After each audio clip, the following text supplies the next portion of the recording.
Hey, everybody, welcome to Sticks and Sips. I am Frankie Drinks Moreno, and I'm here with you at the Drew Estate Virtual Happy Hour. So, welcome to episode 24, 24 weeks in a row, coming at you through COVID.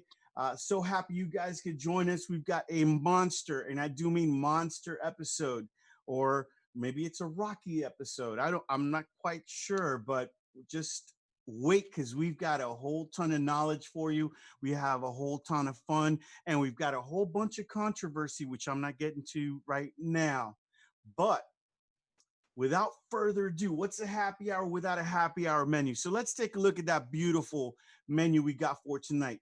I'm not making a cocktail tonight. Tonight I am enjoying sake. So you guys are going to be enjoying with me, going to be learning about this wonderful, wonderful spirit beverage that we're going to be enjoying with the first one of our guests, Miss Monica Samuels from Vine Connections. And my next guest will be the infamous Matty Rock, not Matty Rock, but Matty Rock. And tonight, our featured stick is the beautiful and the beautifully expression of our Undercrown Shade, the Undercrown Shade Suprema. So this is a fantastic, fantastic stick. And like always, we got our big giveaway. We've got our Pappy Van Winkle Travel Humidor. All you got to do is submit a question, hashtag Ask Frankie Drinks. And it could be to me, it could be to Monica, it could be to Maddie. And we've even got some special guests chiming in tonight, so it could be to them as well. So let's go to that Zoom lounge. Say hello to everybody. Hey, everybody, what's going on tonight? What's up there, handsome? How you doing, man? I'm gonna welcome my man on Fawn. Unmute yourself. What's going on, man? Hey, listen, it's it's what's gotten everybody during COVID, the infamous mute button. So welcome to Sticks and Sips, my man. How you doing tonight? Thanks for having me. It's great. Are you ready to learn about sake? I am more than excited to learn about sake because I really don't know anything about it. So yeah, I am here to learn. All right, fantastic, fantastic. And then we got my man Matty Rock in the house. You guys know Matty. How you doing? What's up there, my brother? How you doing, you handsome bastard? Listen, it's an honor to have you on the show, man. We love you. We love what the energy you bring, and tonight we're gonna be talking some Undercrown Shade, and then we're gonna be talking about something that's a New Jersey specialty. So I'm not gonna give it away just yet. All right, I'm ready. I'm ready, dog. I'm ready to defend. I hope you're ready. And listen, sneaking into the Zoom tonight, all the way from parts unknown, I got my man JD in the house. JD, what's going on, my man? Well, I'm pretty excited. I love the Sticks and Sips show, and it's funny because for a bunch of years I haven't been too heavy on social media, but lately I've been feeling the mood, and it's just incredible how many direct messages I get, texts, all sorts of stuff. People tell me how they love Sticks and Sips. So, the show, I'm really excited to learn more about sake. I love sake. I've been drinking sake for a long time. I like it dry typically, but people would laugh at me lately over the last number of years, Frank. I'll go into a restaurant and, I like warm sake. And it's like I guess it's so out of trend right now. And I don't know why I prefer it like that lots of times, but so I want to hear all about sake tonight. I'm excited about your guests. We got a great lineup tonight. It's everything from knowledge to style. So thanks for having me, and can't wait, dude. Love you guys. Beautiful. Well, it's awesome to have you back on the show. Always an honor. But right before I get to my next guest, our premium guest here, I'm gonna take, because it is a happy hour, and it would be we'd be amiss not to share a cocktail together. So I'm gonna have the Cowboy Yamahai from Shiokawa, And so I'm gonna pour myself a little cup. I know you're supposed to pour other people, but you know it's COVID, so I'm being safe here, and I'm pouring myself a little pour, and I want everyone to raise their cup of whatever they've got because we are sharing tonight. So with that, I say kampai instead of salute or cheers. Kampai. Bye. Kampai. Oh man, that is delicious. And without further ado, my first guest on Six and Sips is Monica Samuels from Vine Connections. Welcome, Monica. How you doing tonight?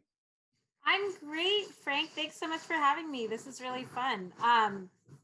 Just to just because I'm very curious, did you find that cowboy to be like a little smoky and sweet, kind of like the description of your cigars that you gave me? Absolutely. It's got a beautiful aroma, the fermentation on it, which is very typical of sushi. But I'll let you talk about that. But yes, it has that little smoky bite to it, but it's not overly aggressive. It's just really flavorful. And I'm so happy you recommended these three, and I'm gonna mention them as people are looking on. So this is the Tensei Endless Summer, and then this is the Damon Road to Osaka. So we've got three beautiful expressions that Monica curated for us, and I'm going to have her talk about it in depth.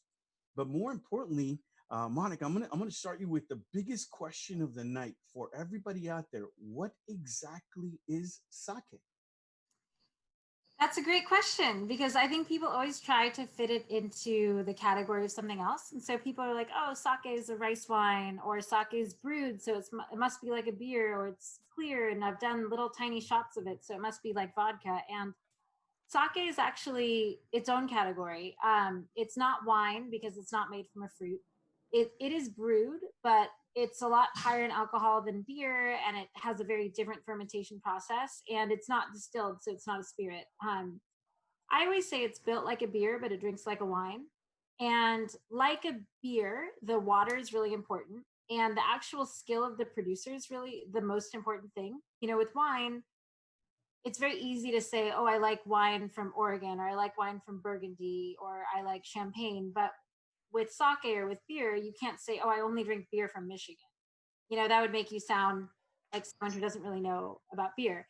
And so you pick a style and you really find the producer that makes it the best. And so it really is about skill in terms of sake. And I think, you know, the great thing about sake is when you think about wine, there is a lot of acidity and a lot of tannins, like the just dry feeling you get in your mouth from either the wood aging or the grape skins.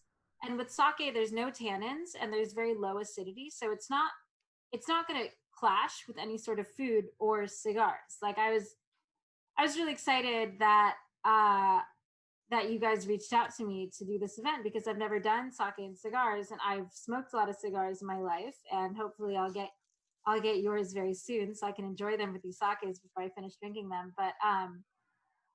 But I've never actually paired them with sake. But I wasn't worried about it, and I reached out to some of my producers, and they were like, "Oh yeah, we have favorite sake pairings with cigars." And so I think it's really great how versatile and flexible the category is. Absolutely. Um, and so, by the way, great representation and helping us to understand, because everybody thinks the default, so it's rice wine, and it really isn't. It's something completely unique. And you mentioned about styles, because I think that's the next thing to kind of try to understand what you mean by styles. So we were talking before the show, and I had a wonderful Nagori style, right? I hope I'm saying that correctly, Yes. earlier this week. So, like, could you give us like a brief overview of the different styles of sake? Yeah, absolutely. And I will say that my way of breaking it down is a little different from how most people do it. You know, I do a lot of consumer sake events, and people show up and they're like, oh, yeah, I'm really into sake. I took this class and I learned about polishing the rice, and it's really important. And The reason I don't get into polishing the rice is that you can't taste it in the glass. And I really like to tell people about sake in ways where they can hear what I'm saying and stick their nose in the glass and say, oh, I get that. Like that makes sense. It's expressing itself here, where polishing rice doesn't really express itself in the glass. So I will say that most sakes are either fruity and floral or savory and earthy. So for example, what we're drinking now is savory and earthy, right? You stick your nose in the glass, it smells like beef jerky, it smells like, you know, cocoa and vanilla, like you're not getting these high tone fruit and floral notes like pineapple and melon and bubblegum. It's all like this is a red wine drinker's sake. And so I like to think of styles of sake like white wine sakes or red wine sakes. So this is for sure red wine sake. There's more acidity, there's more savory, there's more smoke, which really makes me think that that's a really good pairing for a cigar. But there are like more white wine sakes or more fruity and floral sakes that are going to be really perfumed. You're going to get more of these tropical fruits, melon, pineapple, a little bit of licorice. I am not personally a licorice fan, but I love it in sake. It's more like pastis or fennel or aniseed. And that speaks to a lower temperature fermentation and a slower fermentation that really stresses out the yeast to give you these aromatics. So you either have a sake like the one that we're drinking now, the Cowboy, which is super funky, right?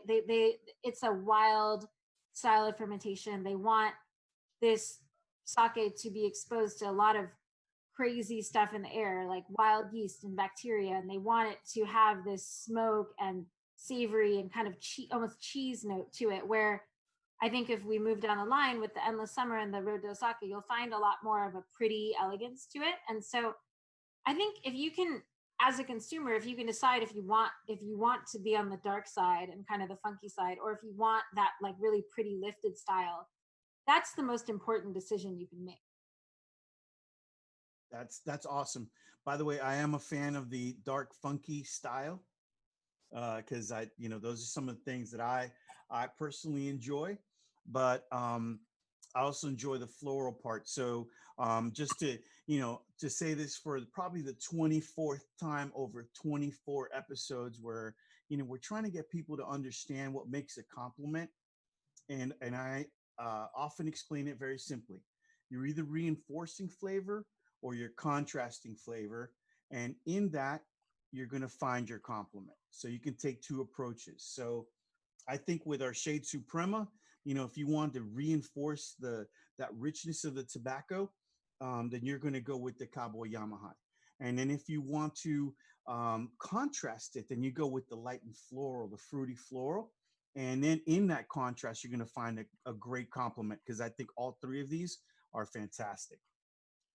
And I'm most excited about trying the other two because I kind of knew that the Cowboy was going to be a slam dunk with the Shade Suprema, like based on reading about it. But I think it's always such a like eye-opening moment of discovery when you see that like opposites colliding and making something better. So I'm really excited to see how the other two fare. Well, the one thing I will say, guys, if about the Cowboy, because it's so rich and it's like red wine, like you said, it's that red wine demographic. Fantastic pairing for a grilled piece of beef. And I got my man on there, and he's he's working on his debut on one of these chef shows, because he is a chef extraordinaire, and he's going to be able to really get into these and really talk about how wonderful they are. I had a sneak peek at the Nigori. I'm waiting to crack open my Endless Summer. So but we'll talk about it. So tell me, because I started doing some research and I found like, we know what Nigori is the cloudy style. Could you tell us about that? Yeah, absolutely. So during fermentation, you add steamed rice into a tank with yeast and koji rice, which is this enzyme propagated rice that's going to convert starch into sugar. So at the end of fermentation, you dissolve all the rice, but you have a tank that looks like it just is filled with rice porridge, right? Like, because all the rice is just dissolving. And so when we see clear sakes like this, the liquid is separated, pressed off the solids, and you just have clear liquid. But when you see something that's a little cloudy, like the Road to Osaka, it's totally natural. It just has some of the dissolved rice sediment still in the liquid. So it gives you more of a creamy, silky texture and just a little more substance, which I think could be really fun because I think the Shade Suprema has a little bit of a sweetness, right? So I think that the texture with the creaminess of the sake could be good. What I liked about Nigori styles because of a little more viscousness to it. I had another one of the great brands from Vine Connections called Snow Maiden recently, and that was completely milky white. And it had like this real nice unctuousness that coated the palate, and I thought it was fantastic. And I think that these are really what I call the new world. So I'm going to say thank you for getting us knowledgeable, and I'm going to say to everybody, go out there, get yourself really great quality sake and give it a shot. I mean, I love the Shade Suprema because I think it's a great flavorful. It's on the mild side, but it is packed full of flavor. So it kind of emulates a lot of what the sake is. So so now I'm going to hit you with, what's a Junmai Ginjo? So junmai means pure rice sake, which I always feel like I have to qualify because in English, pure sounds better than not pure. But if you drink any like Japanese whiskey, or if you're into Japanese beverage in general, like, or Japanese whiskey, for example, the blended whiskeys from Japan arguably are better than the single malts. And so there's kind of an art in blending. So junmai is pure rice. We are having 2 junmais tonight and 1 non-junmai, the Endless Summer, which is blended.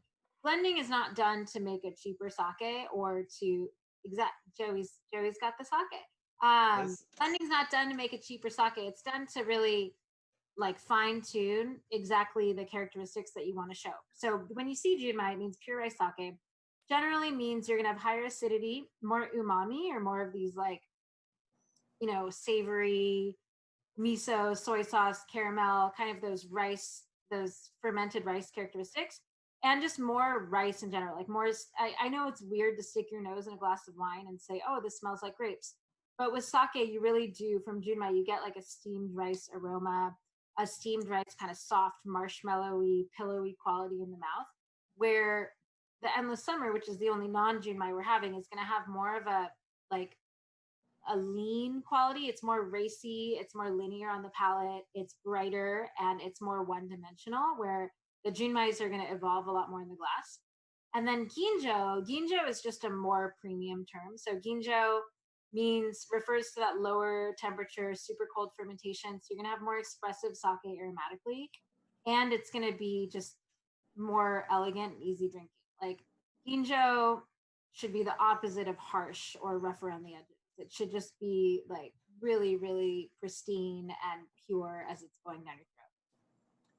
Now, Monica, I'm going to say this for our, for Jack, our producer over there, that's enjoying his stick over there.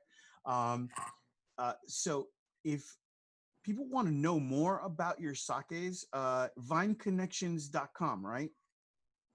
So Vineconnections.com. And if you guys are in Florida, we can ship direct in Florida. And so I gave Frank a discount code that we can share live and give you the link to order if you're interested.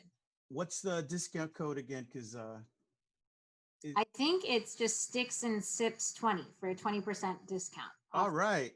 So would that be through Vine Connections or through Portal? So it's drinkportal.com. It's POURTAL. I can put it in this chat, but I don't think people who that'd be awesome. Because you guys are, once you get into this, it's such a unique and beautiful category. And it's something that I was looking forward just to this episode to really learn more, because, we were chatting. It's like, we go to a great sushi spot. This is where people typically get exposed to sake. And you ask, the waiter or the waitress to recommend a sake for you. And as you heard JD, he likes his sake warm. These are recommended chilled, or room temp. The Cowboy Yamaha is either room temp or chilled. Endless Summer and Road to Osaka recommended chilled. But you get all the choices, and you really don't know. And I was very fortunate to go to a spot where someone recommended something as wonderful.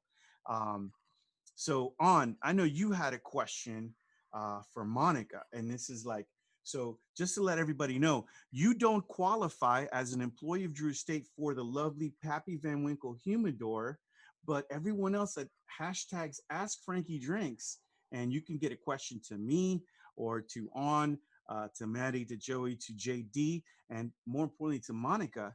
And if we pick your question, we only got 5 of these going out tonight. You win this lovely travel humidor. So what was your question earlier? It was great. Yeah, certainly. I think a lot of us who smoke cigars love spirits, whether that's bourbon, scotch, and others. Mezcal for Joey. That's definitely his jam. I think sake, is something that's a little bit unfamiliar to a lot of cigar smokers. So, when we're trying a sake that we've never tried before, what are kind of some of the flavor notes that we're looking for or the qualities that kind of distinguish like something that's good versus something run of the mill? Because it's, when you don't have a lot of context to the flavors or what to expect or what you're looking for, I think it's really hard to kind of make that assessment. But, you can guide us and help us like kind of understand that. For sure, absolutely. And just backtracking, I will say, like, to the temperature thing, there's no right or wrong answer, but I would be curious for anyone who does generally prefer hot sake. For these 3, I think you'll prefer them cold if you try them hot. But if you don't, that's totally fine too. It's just I like warm. I like certain sakes warm, but I think it's, if you take like, and this kind of dovetails into An's question, because if you taste a sake cold and it's boozy or it's astringent, it's generally not a very good sake. And if you heat that up, it tones down the astringency and it makes it really easy to drink and kind of soothing and warm. And so you drink it quickly without really experiencing the nuances of it. And so, like, I think it's a really good solution for a sort of mediocre sake to warm it up, because you're like, okay, well, now it's fine and it tastes nice and I like the way it feels going down my throat. I don't know if there's really an analogy for cigars. Like with wine, if you have like kind of a shitty wine, you make sangria with it. Or if you have like a sparkling wine that's not very good, you make a mimosa. I don't know if there's something like a cigar thing that you do with a cigar that's like not very good. You throw it out the window.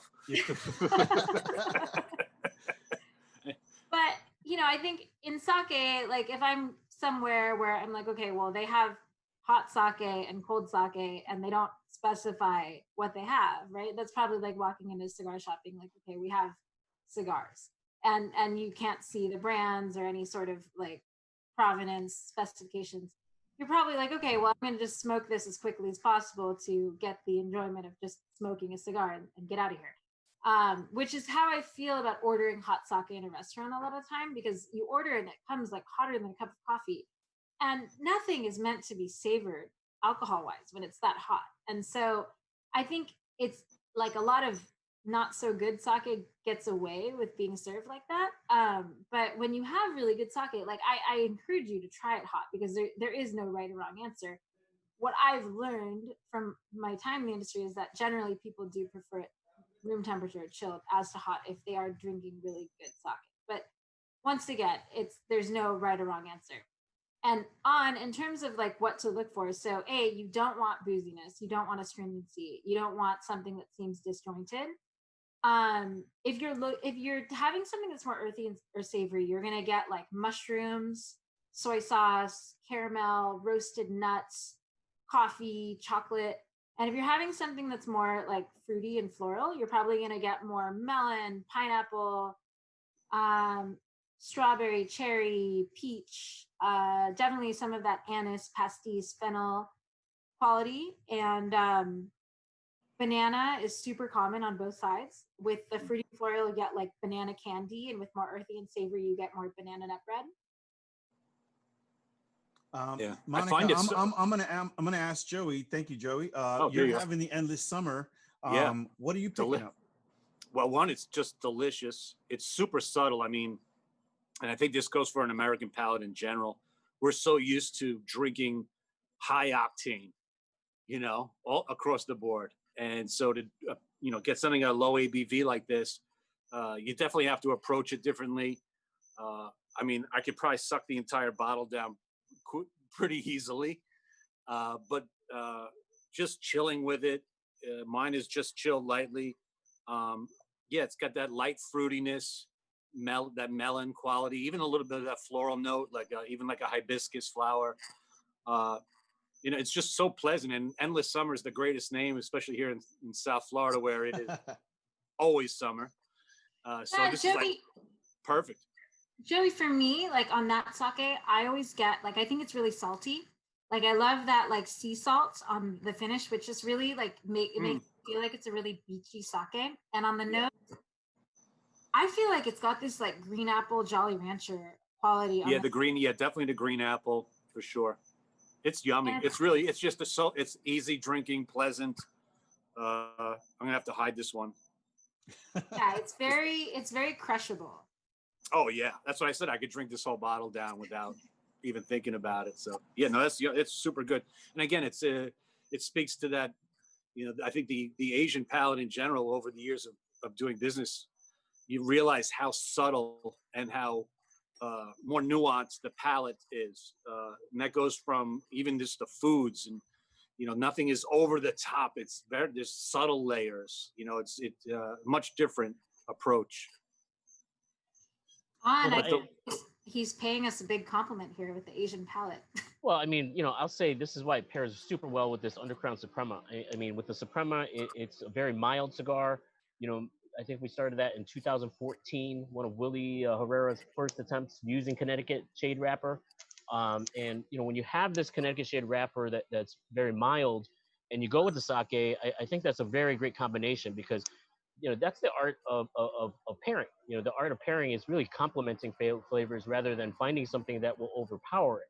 So when you have this sake that goes with a mild cigar, and it has a more milder taste than a lot of the spirits that most people are used to, you're going to get great flavors. I mean, I personally like the sweetness out of that Cowboy, because I think it pairs really well with this Undercrown Suprema, because you got some mild wood notes, the creaminess of the Suprema.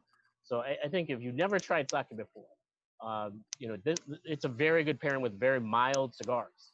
This really works really well. And if I'm allowed to pimp a brand, because this is my show, so I can pimp whatever I want, I think this is the guy you want to try. So you definitely want that Cowboy Yamaha, because it is fantastic. I think it's a great pairing, and it's a great spot to start that journey. Oh, so, wow, I didn't get that bottle, man. You guys, you got the Endless Summer. You were going to be outside. I got the Endless Summer. I was thinking about you. Okay, Thank you. And I'm gonna disagree with Monica. She said about not having something that's like really like a hot beverage that's alcoholic, because I've been to the Buena Vista Cafe in San Francisco, and I can tell you, after several hot Irish coffees, I could not disagree with you more. Fair enough. No, I love an Irish coffee. I love a mulled wine. I love a hot sake. But in that Irish coffee, would you take the best whiskey you've ever had and put it in Irish coffee? No. Of course. So I'm just joking with you, Monica. But he has. But I have. That's the other part, which we won't get into at this moment. But but I really do, and I appreciate you sharing something that I share with a lot of people, is you should enjoy as you feel best comfortable, because it opens the door for you to go further, and us setting parameters. They're not parameters, they're recommendations of what we do. So I'm going to take this moment here because we did this great slide, and I'm going to ask Jack to throw that up, because everybody's like, what exactly are we trying tonight? So you got from left to right, you got the Cowboy Yamaha, you got the Road to Osaka, and the Endless Summer. And again, you go on Vine Connections, and you guys will be able to get this. If you're not eating at fancy spots like me at Booyah Izakaya in Wynwood, Florida, and you're drinking that Snow Maiden with me, which is another great offering from Vine Connections. You guys can order it and start that journey at home. So Monica, give us some last tips that we could use as we're going down that sake journey. First of all, is it sake or sake? It's sake, although you know what, like people are so worried about doing it wrong because the Japanese culture seems to have so many rules that I don't really care how you pronounce it. I will say that it really is a lot. There are less rules than you might think. If you buy a bottle and drink it at home, as you said, Frankie, like if you're not in Wynwood going to these sexy restaurants where you can have sake served to you, the great thing about drinking sake at home is you can leave a bottle open for a long time. Like I would say you can leave a bottle open for at least a month and it's not going to see any change. So that's great. You can just have a bottle open in your fridge at any time. I would say refrigerate it after you open the bottle. If you're having a sake that's cloudy, like the road to Osaka or like Snow Maiden, the sediment is going to settle at the bottom of the bottle. So you want to just shake it up. You don't have to be so delicate about it. I usually give it a hard shake, make sure everything combines together. And sake goes really well with a lot of food where wine doesn't work, because it doesn't have those tannins and it's low in acid. It's really good with spicy food. It's really good with bitter green vegetables. And like I've never had a wine that's great with broccoli rabe or kale or asparagus. And sake is just like the perfect solution there. Or pickles. Like wine does not pair with pickles. Sake is great with pickles. So if you're like having tacos or Indian food or Korean food or like a cuisine where you're not sure what wine to drink, sake is a really good choice. Well, I'm going to say for all you guys out on keto and eating that kale, you heard it from Monica. This is what you need to drink with that. So Monica, I want to thank you for taking the time to educate me and everybody else and everybody watching on Facebook. So I'm going to remind them, ask Frankie Drinks. Make sure you can say, ask Monica Drinks. It's all good. You know, she's going to hang around and answer some questions. So Monica, thank you so much for being part of Sticks and Sips. Thank you. Yeah, and I'll be here to answer questions. Thanks for having me. All right. So thank you so much, Monica. I'm going to keep sipping sake. And last thing I want to do is a little toast to Monica. It's that time that we all do our little mid-show toast. And tonight we're going to say kampai. Kampai. Kampai. Kampai. Kampai it is. And with that kampai, I'm going to welcome a man that needs no introduction to the world of Drew Estate. He's legendary on scales that you could not ever possibly discuss. He's super secret and he's on top of everything else. You know, he's a man known as Matty Rock. Matty, welcome to the show. Yo, what's up there, my brother? Thanks for having me. And that was an awesome description. I'm like not at all that guy. I want to meet a party with that guy though. It's outstanding. Well, you are an outstanding character feature. I mean, I'm gonna, you know what? I'm gonna, JD's chewing on something, so I'm gonna get to him in a second, you know. Oh, snap. But we'll let JD describe what you mean to Drew Estate. But in the meantime, give everybody a little rundown on who you are. If they don't know you, I don't know what rock they've been under, but tell everybody who Matty Rock is. Number one, thanks. You just blew my witness protection program. So that shit right there. Thanks, bro. Appreciate you. No, but on the real, so I've been doing promotions for literally since I'm 16 years old, own Rock the Galaxy promotions. You've seen over the last couple of years, large scale shows, battle the bands, work with wrestlers, models, musicians. And then there's the holy shit, I have to have a real job, Matty Rock, which for the last 30 years has been doing program management, product development. And one might not get this. I'm actually an engineer by trade. Like I can actually fix shit, like not your shit, and I'll probably break it, but I've been known to fix stuff. So that's my big boy job, especially during COVID when there's literally nothing to promote. They even like chase away geese in the park if there's more than 12 of them. So obviously there's not been a tremendous amount of parties or clubs or anything to promote, obviously given the current situation that we're all aware of. But yeah, that's pretty much me in a nutshell. I eat a lot. I drink a lot of coffee. Smoke a lot of Drew Estate cigars. You definitely eat a lot, man. I've I seen do. it. So what do we what's go? the, what's We're what's going the to Keen's, Joey. Instagram? Come What's on, the boy. Instagram, Matty? It's Matty. Matty Rock 2K. MattyRock 2K. So you gotta get on the social medias, as like my man JD likes to say. Uh, get on that social media, get on that Instagram, and get to watch the amount of food this man puts down. And Monica, you too, get on that social media. Watch the amount of crap this man will eat in a single day. It's unreal. Heart attack breakfast, baby, all the time. So Hot dogs, bro. Hot dogs. hot Yo, dogs. so you're telling the world that just eat hot dogs? Come on, man. Pizza. It's Pizzaiolo Brothers in New Jersey. He's frequenting all these spots, man. So we don't talk about the steaky steaks and the sushi. I just eat no, hot dogs. no, we Come on won't now. talk about like the trays and trays of sushi. The man orders it, like that sushi for two, but it's just for one. It's amazing to see on a daily basis, and I love watching those posts, Maddie. Every day it's something new. But tonight, we are featuring the Shade Suprema, and I know you guys have enjoyed that. And for everybody out there, let's throw up that slide on Shade Suprema, because if you guys have not had the opportunity to enjoy one of these, Joey, I'm going to give it to you to talk about the Shade Suprema, but you got to talk, about the beauty. Oh yeah, well that's what it is. That's really what it is. It's a beautiful, elegant, classic cigar, and it's the perfect Vitola for Undercrown Shade. It really is. It's just a magical smoke.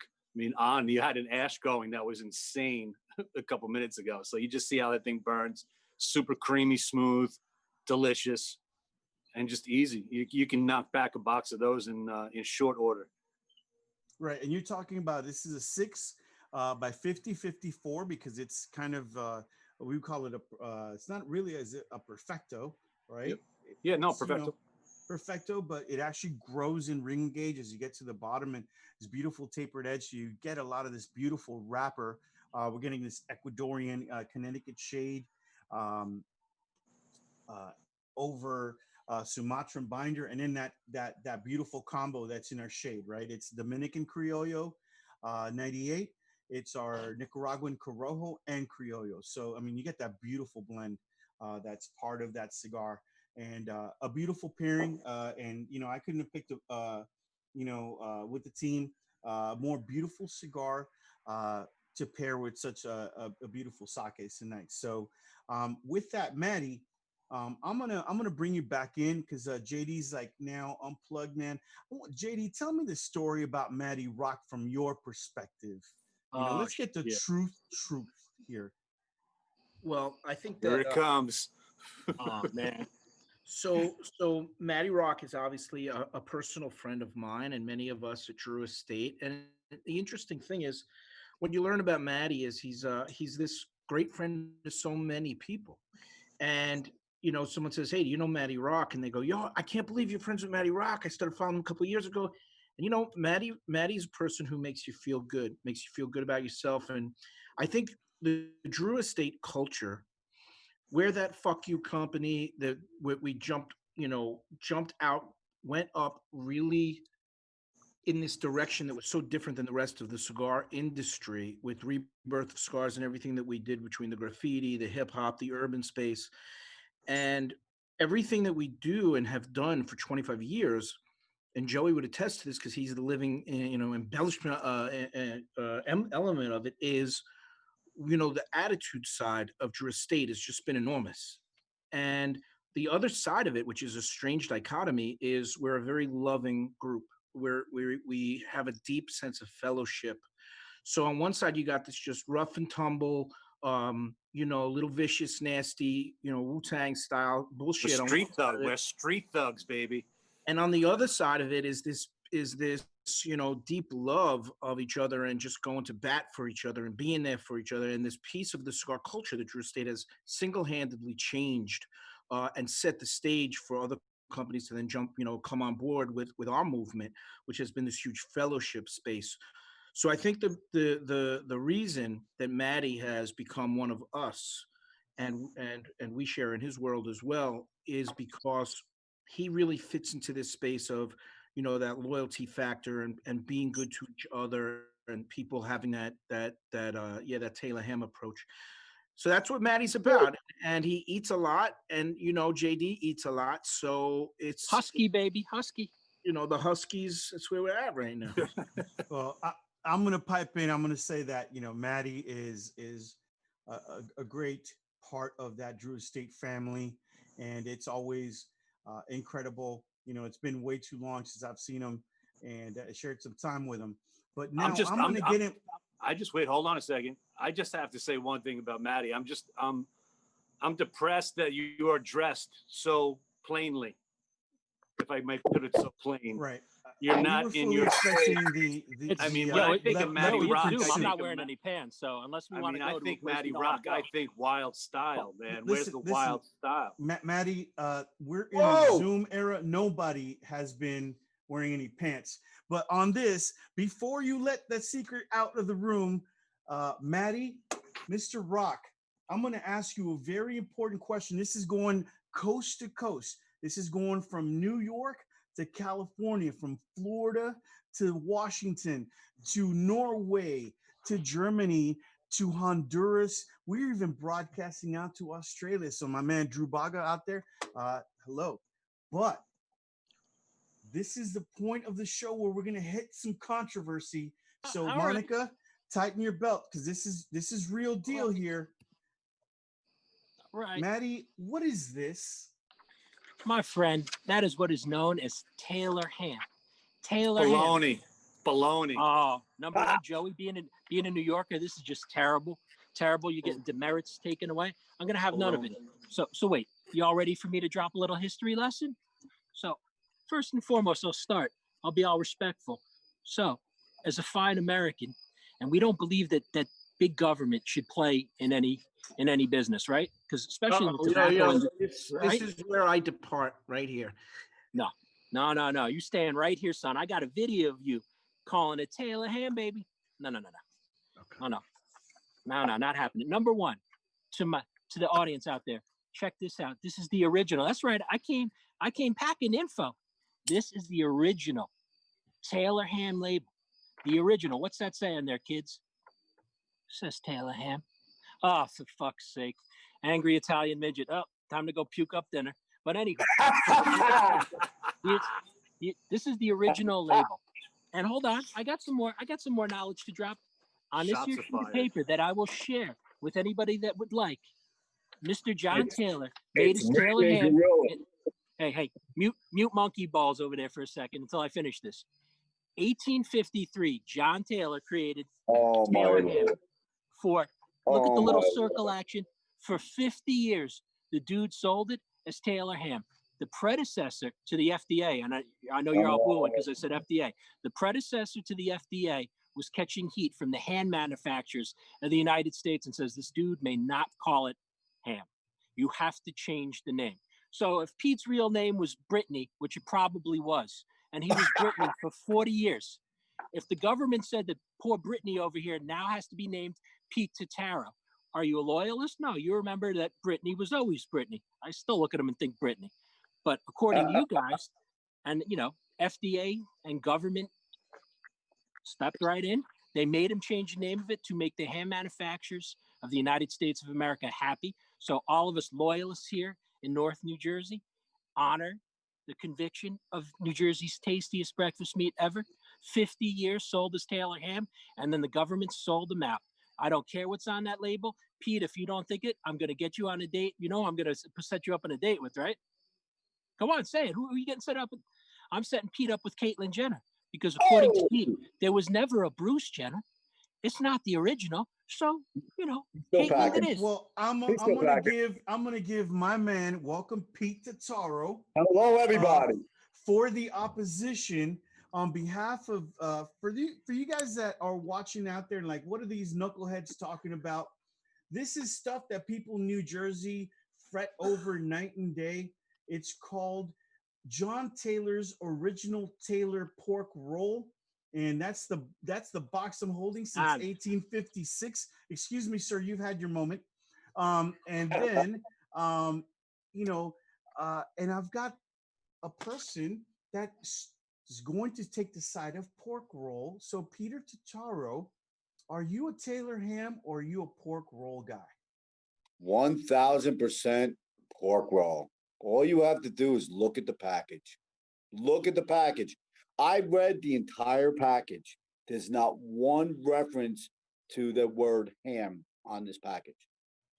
Only those people that could drag their knuckles on the ground and probably can't read or something like that will call it that T word stuff that I can't even, it can't go past my palate.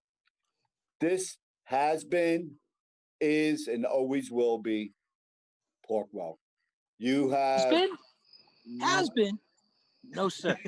Oh, no, well, sir. All right, listen. Wait. If you want to go to the museum, you could get that. But I put this challenge out to everybody that wants to, as Matty would say, eat Taylor ham. Go to the store and pick up a package that says Taylor ham. I dare you to do that. You will never, ever, ever, ever find a package that says that T-word stuff. Matty and I were in one of his haunts up in Ridgewood for breakfast sandwich, and I asked for a pork roll and cheese, and the short order cook looked at me like I had two heads. But I said, "Why don't you go in your freezer and pull out the package, and I want you to give me what's in that package." And he got so pissed off, he just turned around and walked away. First off, they were looking at you like that because you're the size of a child. That's the reason they were looking at you like that. And you're a gorilla, but I love you, brother. So hang on before we get all too antsy up in here. The package. Yeah, Monica, keep having some sake because this is important, right? We need to keep drinking right now. I'm going to ask the audience to go on the Facebook feed, vote if you think it's Taylor ham, put your vote in for Taylor ham.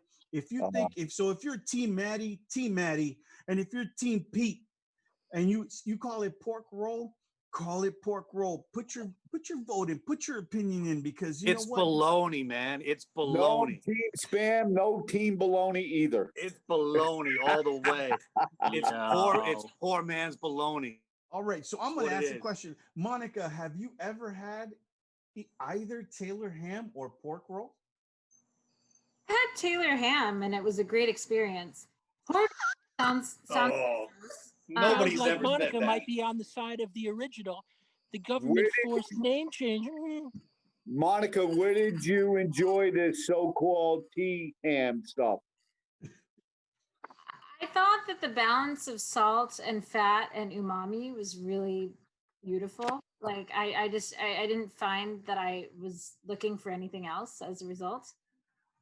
What would you pair with it? I think the Cowboy Yamaha would probably be the optimal pairing for either pork roll or Taylor ham. But because it's got that, because I really don't know what's in it. It's like Velveeta. Doesn't matter. It says cheese. It doesn't matter. It's delicious. Right? You don't want to know what's in it. Look at it. It's irrelevant. I mean, look at that thing. What is it? Well, I will say that I was in Miami. I was in Miami with the producer of this Endless Summer Sake, and we sat on the beach and we had a Cuban sandwich with this particular bottle of sake, and the saltiness and fattiness of the ham, like with the mustard and pickles and cheese, was so perfect with the sake. And so I think the salinity of the sake could be really good with ham. The Cowboy is really good with meat and cigars. No question about it. But I think it's fun to find those opportunities that surprise people. Right? I'm gonna go do a Cuban sandwich like on the drive home, because that's how we do in Miami, like midnight. We'll get a Cuban sandwich. You find a drive-up spot, and with my Endless Summer, because I'm keeping that bottle. So thank you for that recommendation. I want a Cuban sandwich selfie, please. Absolutely, you got it. Joey's got my other bottle of Endless Summer. Don't drink it all. It's good for how long? It's going down. A month. All right. I don't think it's gonna last a week, Joey's. But I got something for Matty and for Peter from an expert all the way out from Las Vegas. This guy's a master mixologist, worked for Southern Wine and Spirits. And he sent me this quote: all Taylor ham is pork roll, but not all pork roll is Taylor ham. Denomination of origin. Thank you, Mike Priz out there in Vegas. I hope you're tuning in. I use your quote, you know, and let's and Very you know, presidential. so I'm gonna go like, you know, Jack, you're gonna give me the tally. So I think we're ready with the very first questions, but you know, because we're all Saki, you know, we're diving into Sake, but every time that we have a Sticks and Sips, we got a Joey Drew Mezcal Minute. So what's our Mezcal Minute today? It's endless summer. All right. All right. Well there. I love it. Monica, it's really delicious. You're the first person to get him off of Mezcal for the evening. So congratulations. Yes. This is yummy stuff. What? I love Mezcal. And so Mezcal is one of those things that I'll put down my sake glass for. So I feel like we're in the zone. Yeah. No, it's super, super delish. Do you want to go to Oaxaca with us? I mean, we're planning a trip. Yes. I want to go anywhere. I haven't left my apartment since March. I was like going, if you'd go to Oaxaca with us, you must be desperate. It's like, these guys, this is terrible. It's like, I'm going to ride with this motorcycle gig. So yes, we can't wait to, you know, be able to travel also and visit new spots. And we love Mezcal and we love pork roll and whatever Taylor ham is, because I can't find it in the market, but I can't find pork roll because that's what's on the package. So JD, I'm going to give you the last word, bro. Come on, JD. Pork roll, Taylor ham. What is it? I have no comment on these knuckleheads with their ham, but I will say that you got to get the Saki girl back on, because this is Pete and Matty come on whatever time, do whatever they want. They're always invited for this and that. But I think that you really hit on something here. I'm surprised it's taken us 18 or how many weeks have you done it, Frank? 24 weeks. Well, Joey, I mean, this is, you know, I love sake, and it's weird because Fawn said it earlier, is that I think we all love it, and we really have so much to learn. And it's so exciting. I've been to Japan 4 times for lengthy trips each time, and I just love the sake there. And it's like you go on overload while you're there. And then the tastes and the visuals of the packaging and the stories and the family, the competition, the fierceness of it. It's really, it's an incredible story. The more I learn about it, and now I think that for us as Drew Estate being introduced more cigar smokers to not just saying, "Oh, I really like this sake," but instead being able to define it as a one that they've tried and really like. I think this is really good. So I hope that you have her back. And Monica, thank you for joining us. Matty and Pete, you guys, love you. Love you too, man. Love you back, brother. I'm signing off tonight. Just got back. I'm going to grab something to eat, and I got to finish a project. Love you guys. Good night. Have some fun. All right. Good night. Good riddance. Good night. Love, brother. We got some questions coming in. So, you know, first up, you know, this is the Ask Frankie Drinks portion. So, Christopher Jubinville, congratulations. So, do I have to drink sake warm? I'm not big on warm libations. And Monica, you just want to say that, you know, that beautiful way of how you should enjoy sake. Christopher, don't drink it warm. I am totally on your side here. Drink it cold in a wine glass and savor it like a fine wine. That's awesome. Christopher, you got your work cut out for you. You got it from the pro. Enjoy it. Enjoy it chilled. Wait a second. A wine glass? I got cons. I bought these little glasses at Total Wine today. I must have got ripped off. I got this. I'm drinking out of my Jonathan Adler cup. So the Jonathan Adler cup is super cute, but I would, if you guys probably have a wine glass at home, just try it back and forth between the wine glass and your small cup and see what you think. Like, I think it's expressive in a wine glass. Awesome. Will do. Awesome.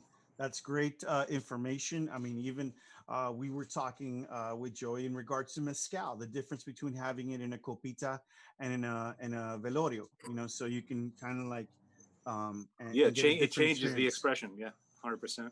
That's awesome. So that's awesome. So congratulations, Chris. Next up, Stephen Barlock. Congratulations. Ask Frankie Drinks, what's the best sweet sake? So, Monica, I'm going to throw that one to you. This should be like Ask Monica Drinks. So, Monica, tell me what's the sweet sake? So, I mean, what I like best for sweet sake is a plum sake. Japanese plums are really sour and tart, and so having sake macerated with those plums and their natural sugar just gives something that's so juicy, and it smells like really high end, like Luxardo cherries that you'd put in a Manhattan, and there's kind of like a marzipan fancy cherry note on the nose, and then it's so like mouth watering and tart and tangy on the finish. Like for me, sweet has to have acidity or tart to balance it, otherwise it's just flat. And so plum sake, like a good plum sake, is a great sweet sake. Well, let me follow up with that. I mean, what are some of the differences between Korean soju and then sake? So Korean soju is distilled and sake is brewed. So totally different. Like Korean soju can get up to 30% alcohol, where sake can only get to 20%. And Korean soju is made from a lot of other grains other than rice. Usually, and it's distilled like 5 to 10 times. So it's like Smirnoff in that sense, where you want to distill it so many times where you can't taste what the base grain is. And they can add, like with sake, there's no additives or preservatives allowed. It's very highly regulated, where there's nothing that can be added. And with soju, you can add cornstarch, you can add ginseng, you can add sugar, you can add all kinds of flavorings. So soju is going to give you a really bad hangover in the morning, where sake is not. Is there, so like... hang on. I've got to call you out, man. Congratulations to Rommel Vincent, because On Fun asked your question, but you're still going to get your travel humidor. So thank you on behalf of Rommel for answering his question. All right, so go ahead. You may continue, but if you ask somebody else's question, now we go into penalty. Yeah, so let's say, for example, a lot of bourbon, you got manufacturers that make, like, let's say, or let's say Scotch, the American version of Scotch is American single malt. Is there an American version of sake? There is a sake made in the US for sure. I mean, there's no appellation system with sake, so it's not like champagne where you have to make it in champagne to call it champagne. You can call something sake made anywhere in the world, and I've had great sake made in America, Mexico, Sweden, Norway. So it's possible. It's not as good as Japanese sake though. It's I think the infrastructure in Japan, they have the equipment that's actually affordable to get. They have constant premium rice supply. It's just the odds are kind of against you trying to replicate that outside of Japan, but it's been done, and it's been done well. That's an interesting parallel, because I think a lot of new cigar smokers are always like, well, are Cuban cigars the best cigars on the planet? And it's terroir based. It's definitely based on where you make it, and there's a huge difference between when you move country to country. And I would assume sake is very similar in that regard as well. Yeah, but in that way, it's a little more like beer. Like, it's not as terroir based. It's based on the actual skill of the person making it, but you do need to have high quality ingredients at your fingertips and high quality like mechanics and equipment at your fingertips, which you don't really have outside of Japan. And you need that specific fermentation coming from the goji, right? And that Exactly. stuff is there's a lot of care and work that goes into making that one part of the sake experience, and that piece I do know. That's my. There is no care. There is no Th- care making this stuff. I'll tell Yeah, you that right now. This There is is zero the polar care. opposite. Fake New York. Polar meat This is on the earth. polar opposite. Ooh. The This best is- breakfast meat on earth. Is that This a is regional like opposite. breakfast meat? Because I've never seen it, and I You're you know, lucky, I mean, On. You're lucky. Monica, you've never seen where are it. you at? Joey, Beans is never the going to have ham? you again. In the Hang on. ham discussion, or where am I at? No. Where are you located? Oh, I'm in New York City. Okay, so you are familiar with this New Jersey thing, right? Oh, for sure. I'm in Bergen County. You're right across the river. You know what it is. You know it's baloney. No. It's this. Its first name is really baloney. So So on, do you put that shit? this is You put that in a sandwich? I don't know how you. This eat it in a isn't a sandwich? Chicago thing, man. This isn't ketchup on a hot dog, bro. And Let you it go. fry It's it a up. Northeast thing, You dude. fry it. Okay, that's how You you have eat to it. fry this. Yeah, you can't Okay. eat this out of the package like this. You don't put it in a probably sandwich. die. It's not a sandwich meat. No, It's around like- 25 people from New Jersey think it's tail of ham. The rest of New Jersey thinks it's pork roll. So, I mean, It's like spam. It's like spam. Oh, okay. I get it. That's terrible. Fried rice. I'd put it in fried rice. Yeah, for sure. Actually, that works. I want to see Uncle Roger do an episode on Taylor ham and pork roll. I'm just going to say this right now. So, last but not least, Brian Mayer, Monica, you got every question tonight. No one wanted to know about Shade Suprema because they just said, I'll smoke that. I don't care. I don't care about Frankie Dranks or JD or Matty Rock or Pete Taro or On Fon. They want to know. So Brian wants to know, what is your recommendation for sake to start with? If someone's going to start that journey, if you were to recommend, you could recommend your brands, obviously, or style. What would that be? So I would definitely say that the gateway drug to sake is a cloudy sake. So a Nigori sake, and like Frankie, you were saying, the Snow Maiden. Snow Maiden's a really good one because it's so perfumed. There's all this like honeydew melon and like raw pumpkin. Like it gives me these childhood memories of carving a jack-o'-lantern when I smell it, and it's really bright. And it makes you want to have food, like spicy Thai food or Korean food. And it's so different from what you would have in a beer or a wine or a spirit. So I would say starting with a cloudy sake would be the best place to start. And if you're looking for a good one, Snow Maiden. Snow Maiden. Not Iron Maiden, Snow Maiden. For you heavy metal guys out there, right? Wasted, yeah. Well, when I saw it, I thought it was so delicious. And I'm gonna fully agree because it was such a great pairing, and I'm sure you would agree that it pairs well with little izakaya dishes, right? Oh, for sure. That little spiciness on different things. From my guys at Booyah, they did a great job, and it was a great sake. So, Brian, Nigori style, and a recommendation for a brand. Who's the maker of Snow Maiden? It's Tozai. Tozai Snow Maiden. So if you look it up, you'll find it on Vine Connections. It's amazing. So the discount code is Sticks and Sips 20, and you get 20%. So take advantage, guys. And trust me, take my word on this. Don't get just one bottle. One bottle is to kind of like test it, because Joey, are you almost through with that endless summer? Because I'm about to go get like about two Cuban sandwiches. And I know I could lay this down. 100%. I have a question.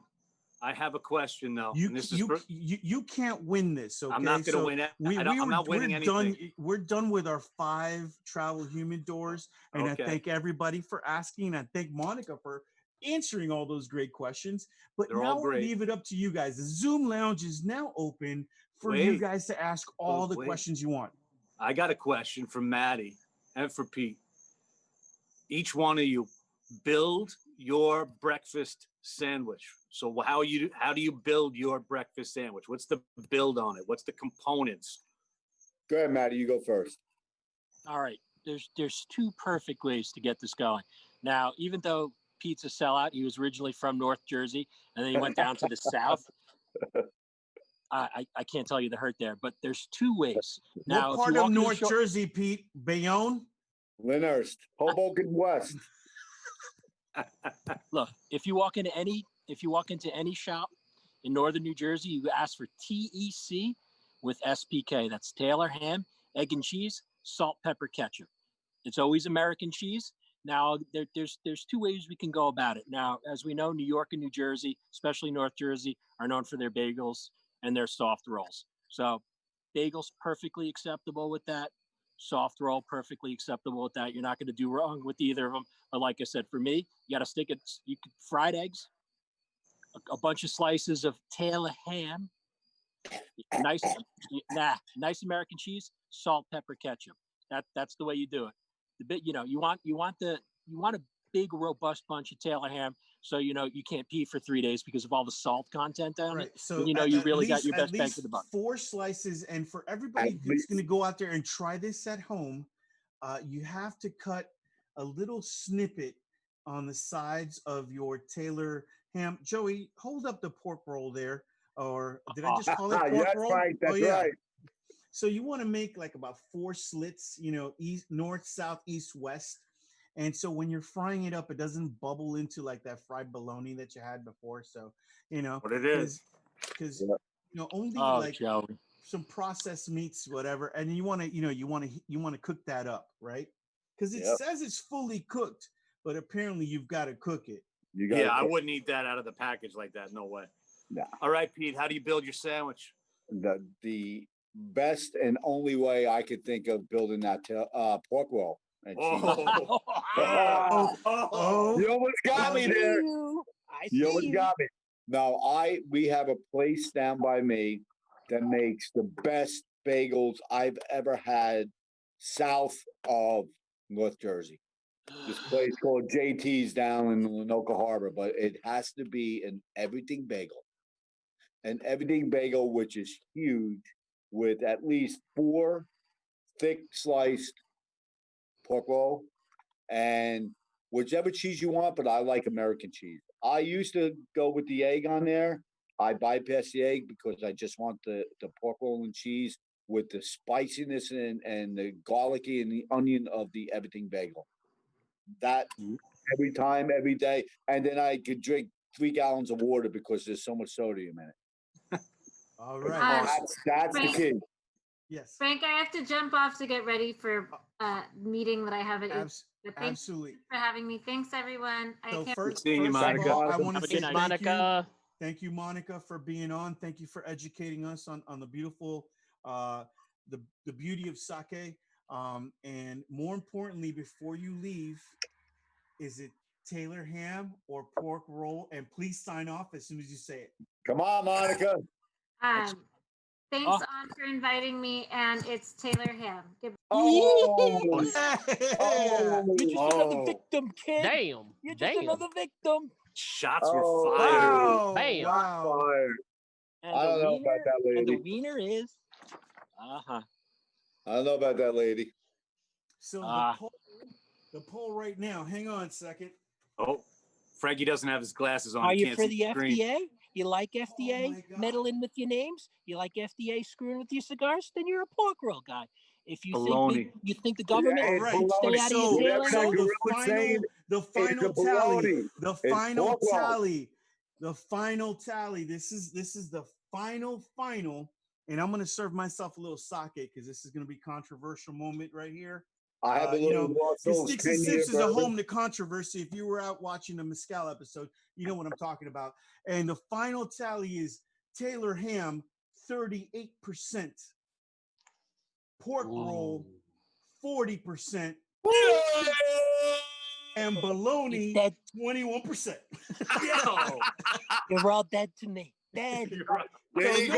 No one got the super majority, so we're gonna leave this on to another episode. Bologna, great showing. So with that, guys, I want to thank everybody that's tuned in to Sticks and Sips tonight. 24 episodes. What's that? 6 fucking months? God damn. I'm not here to add and subtract. I don't know, man. Are months still 4 weeks long? This has seemed forever. 24 weeks without a break. I want to thank my man Jack Hayer, running the show, man. Big ups to him and everybody in the marketing department. I want to thank my Uber guests tonight, Monica Samuels from Vine Connections for that beautiful education on sake. Matty Rock for just being Matty Rock 24/7. I love you, my brother. My man Pete Taro for sneak attacking in, representing that pork roll crew. All right, my man Joey Dude, 24 weeks in a row. You know, he's solid. That's me, Joey, and Jack. 24 weeks every freaking week. Non-stop, man. We can't stop. Non-stop. Yo, and just throw it after Pete, man. Pete, you do amazing work for CFW, bro. It's amazing. You are incredible, and everybody, when they see you, they should give you a big hug, man, because incredible job, man. Keep going at it. Joey, just let me say, it's, you know, I'm just a conduit. I'm in the middle. It's the consumers. It's the, you know, the Drew Estate. It's in your heart, the whole company, to keep us going on the right direction and allow us to succeed and all that. I'm just a conduit to pass it off to our warriors. And there's so many people out there. We're a team. It's just Team CFW. It really is. But thank you. Bravo to you, brother. Thank you, Pete, for all that you do. Bravo to the CFW and everybody out there. And every week, you know, I thank that Drew Estate team that makes Sticks and Sips possible. And we got the guy that, you know, that heads up, you know, a big part of our marketing team. So thank you for being on Sticks and Sips, man. Thank you for everything you do for Drew. Thank you, On. You know, our marketing team, our sales team, our factory, our warehouse, our, you know, everybody out there that keeps us making, you know, these beauties, because this is a beauty. Get your hands on this. I was gonna say something bad, man. I was gonna get this. Yeah, Get this. The you know the double, you know, the double would have come out on that one, but I say go get this stuff and enjoy. And with that, listen, follow Drew Estate Cigars. You know, Drew Estate Cigars. You can follow me on Instagram, Frankie Drinks. We even got our YouTube, right? So you can follow these episodes on YouTube. Plus, are we debuting the podcast yet? All right, it's been up for 24 weeks. Sorry, I just got the memo. You get the podcast too. All right. So if you know you're kind of driving around and you know don't want to see our face, which I would not blame you. And with that, next week, guys, listen. We're letting go of the Taylor, whatever this stuff is, pork roll, bologna, spam. It's all good.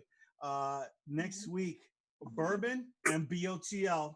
I mean, that's all I'm saying. If you want to pop in for some bourbon and BOTL next week, same bat time, same bat channel. Dina, get away from that guy. He probably smells. All right. So, all right. Love you guys. See you next week. We're Love you out. all.